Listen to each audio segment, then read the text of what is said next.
Nurse in chart, pakiabot. Pakidala naman, nurse. Oh. Sinong pasyente natin ngayong araw? Yan to, Michael Ador. Apol. Ba't naman ganyan, no? Hindi ko maintindihan. Sino nagsulat nito? Nurse, sino nagsulat nito? Oh, walang sasagot. Diyos ko naman. Hindi nyo ba naiintindihan kung bakit ako nagagalit? Ha? Ha?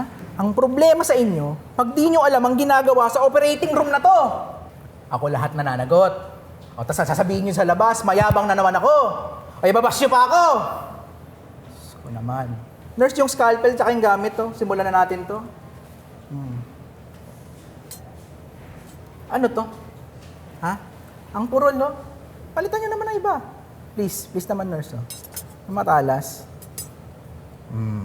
Kita nyo, meron naman palang ganito. No? Ba't di na lang ito yung binigay nyo kanina? Parang di sayang oras. Pwede ba mag-meeting tayo pagkatapos ito? Diyos ko, aatakihin ako sa puso sa inyo. Please, maawa naman kayo sa akin. Oh, kita nyo. Si Doc, dumaan, no?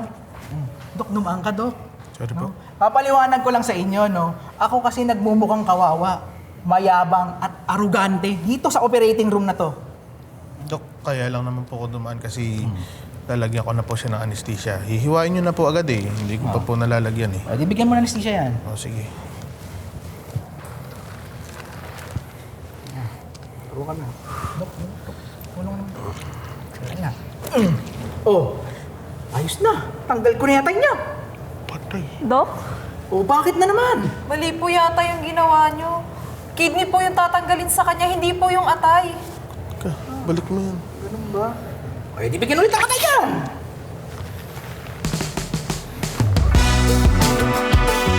Anesthesiologist natin yan. May dalang anesthesia.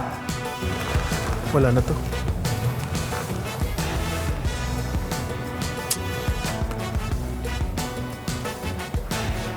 And chart. Okay, good.